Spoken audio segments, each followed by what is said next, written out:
Seorang pria muda dan pacarnya memasuki apartemen yang mereka tinggali. Dia melemparkan kuncinya di meja pintu masuk saat pria itu memeriksa waktu di handphonenya. Dia mengingatkan wanita muda itu bahwa mereka harus segera pergi jika mereka tidak ingin ketinggalan film yang telah mereka beli tiketnya. Wanita itu setuju, tapi dia ingin mandi sebentar sebelum mereka pergi. Saat dia pergi untuk menyegarkan diri, pria itu duduk di depan komputernya untuk main 1 atau 2 game cepat. Penembak utama berbasis tim online favoritnya. Dia memakai headset dan masuk ke dalam permainan. Sebelum dia menyadarinya, dia baru saja menyelesaikan putaran ketiganya. Dia memeriksa waktu di handphonenya lagi dan menyadari bahwa mereka sudah terlambat. Dia melepas headsetnya dan bingung saat mendengar suara shower yang masih menyala. Dia bangkit dan pergi ke pintu kamar mandi untuk mendengarkan. Pancurannya pasti masih menyala. Pria itu mengetuk pintu dan bertanya, apakah semuanya baik-baik saja? Dia menunggu sebentar tapi tidak ada jawaban. Dia mengetuk lagi dan masih tidak ada apa-apa. Dia biasanya tidak mandi selama itu dan dia segera khawatir bahwa dia mungkin pingsan atau dia bahkan tidak mau memikirkannya. Aku masuk, oke? Dia berkata sambil membuka pintu untuk memeriksanya. Pria itu segera menyadari betapa beruapnya ruangan itu. Air panasnya pasti telah mengalir untuk sementara waktu dan dia khawatir dia benar-benar pingsan karena kepanasan. Apa yang terjadi? Kamu baik-baik saja? Dia bertanya, dan ketika tidak ada jawaban lagi,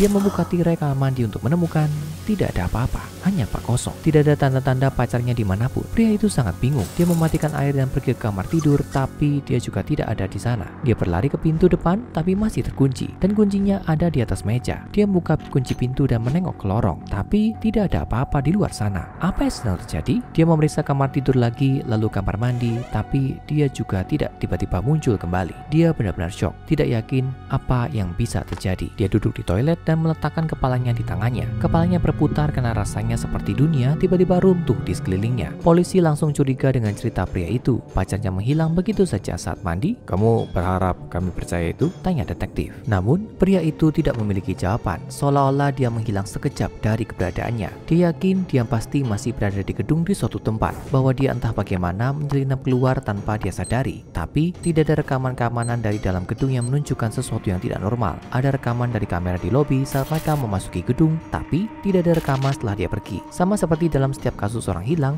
seperti ini, pacar adalah tersangka nomor 1, tapi tanpa bukti, mereka tidak bisa menahannya lagi. Setelah berjam-jam wawancara, mereka akhirnya mengizinkannya pergi, tapi tidak kembali ke apartemen karena itu adalah TKP aktif. Pria itu tidak punya keluarga untuk diajak bicara dan beberapa temannya tampaknya punya kecurigaan yang sama dengan polisi dan tidak ingin berurusan dengannya. Pacarnya adalah satu-satunya orang yang benar-benar dia miliki di dunia, dan sekarang dia sudah pergi. Dia ditempatkan di sebuah motel kumuh dan hari-hari berlalu, berminggu-minggu hingga berbulan-bulan, tapi tidak ada bukti wanita hilang itu muncul. Pria itu memutar ulang memori hari itu berulang-ulang di kepalanya mencari semacam jawaban, tapi meskipun berusaha sekuat tenaga, dia tidak dapat mengingat sesuatu yang membantu. Tidak ada petunjuk tentang apa yang bisa terjadi. Kasus ini benar-benar diabaikan sejak dari awal. Polisi akhirnya harus beralih ke kasus yang lebih baru dan lebih cepat dipecahkan, dan mereka akhirnya mengizinkan pria itu kembali ke rumah. Dia diliputi emosi saat pertama kali memasuki apartemen. Tempatnya berantakan. Sepertinya polisi mengacak-acaknya mencari petunjuk. Tidak tahu harus berbuat apa lagi, dia memulai proses panjang membersihkan apartemen. Setelah berjam-jam menyimpan barang-barang, dia akhirnya mengumpulkan kekuatan untuk pergi ke satu ruangan yang dia hindari, kamar mandi. Dia membuka pintu ke tempat terakhir yang dia yakini pacarnya ada di sana. Dia masuk untuk menemukan bahwa itu tampak seperti seisi apartemen. Seolah-olah seseorang telah melihat setiap objek, tapi sama seperti dirinya, polisi tidak pernah menemukan jejak kemana dia pergi. Setelah merapikan kamar terakhir ini, dia memutuskan bahwa dia harus mandi dan pergi tidur. Itu membuatnya takut untuk berpikir tentang berdiri di tempat terakhir yang dia tahu di mana dia berada. Tapi dia punya waktu berbulan-bulan untuk berduka karena kehilangan pacarnya, dan dia memutuskan bahwa dia harus pindah, apapun itu artinya saat seseorang hilang tanpa jejak. Dia menyalakan pancuran dan membiarkan air memanas sebelum masuk. Begitu dia masuk, setiap pikiran yang dia miliki adalah tentangnya. Dia bertanya-tanya apakah dia pernah benar-benar mandi sama sekali, atau entah bagaimana menggunakannya sebagai pengalihan untuk menyelinap keluar tak terlihat. Dia hanya tidak tahu bagaimana caranya. Peristiwa hari itu berkecamuk di benaknya, seperti yang terjadi ribuan kali sebelumnya. Tapi pikirannya berhenti ketika dia menyadari bahwa air mulai menggenang di sekitar kakinya.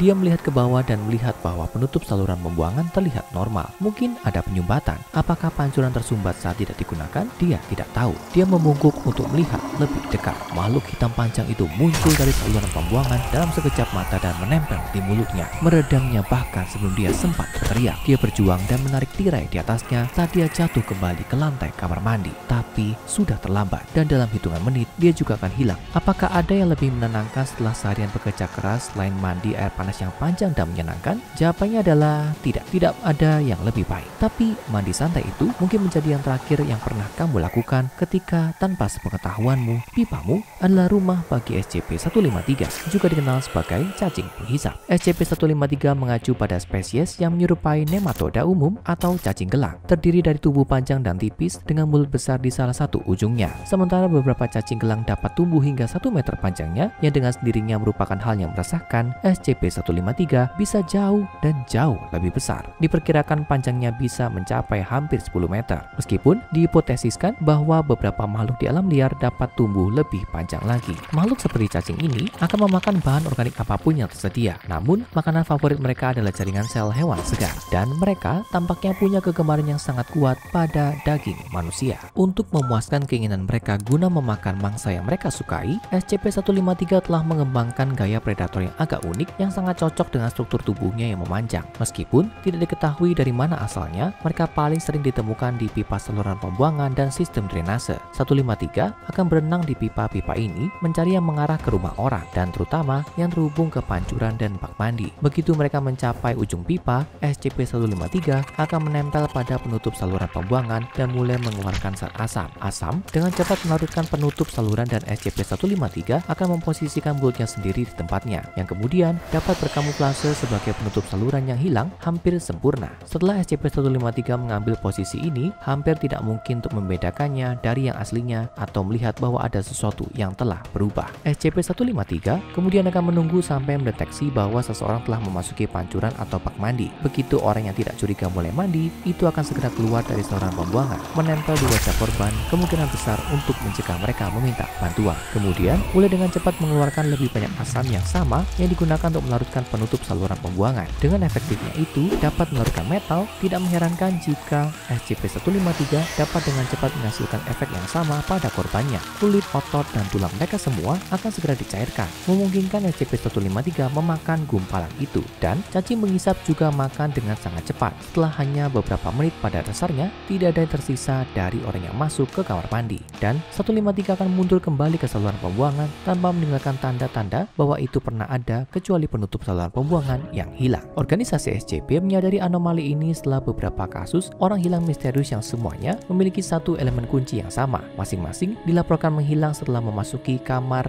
mandi untuk mandi. Organisasi segera menemukan bahwa populasi besar SCP-153 tinggal di selokan di bawah beberapa kota besar Amerika dan segera mulai memperlakukan prosedur penahanan. Organisasi mengumpulkan spesimen sebanyak yang mereka bisa temukan dan membawanya ke area 12 bioreset di mana mereka menyimpannya dalam tangki berukuran 10 x 10 x 5 meter yang sebagian berisi dengan limbah dan bahan organik lainnya untuk mereka makan. Tentu saja sangat penting bahwa wadah ini tidak pernah terhubung ke sistem pipa lainnya, baik internal maupun eksternal. Dengan beberapa spesimen yang ditahan, organisasi mulai meneliti makhluk-makhluk itu dengan harapan dapat lebih memahami mereka dan bagaimana mereka dapat mengembangkan teknik berburu yang rumit seperti itu. Penelitian juga disetujui untuk mengetahui apakah mereka dapat digunakan sebagai semacam sistem pembuang limbah dalam keadaan ekstrim tertentu, seperti dengan SCP-2717, kumpulan jaringan hewan hidup yang telah tumbuh sepanjang hampir 4 km di pipa saluran pembuangan di bawah Amsterdam. Sejumlah kecil SCP-153 telah disetujui untuk dilepaskan ke alam liar guna menguji apakah mereka dapat menghentikan penyebaran 2717. Namun, percobaan ini dihentikan menyusul beberapa laporan baru yang meresahkan. Lebih banyak laporan orang hilang yang menjadi perhatian organisasi yang memiliki ciri khas serangan SCP-153. Tapi, laporan baru ini tidak terbatas pada orang-orang yang menghilang setelah mandi. Sekarang, tampaknya SCP-153 telah beradaptasi lebih jauh dan mulai muncul tidak hanya dari saluran air dan bak mandi, tapi sekarang juga dari wastafel dan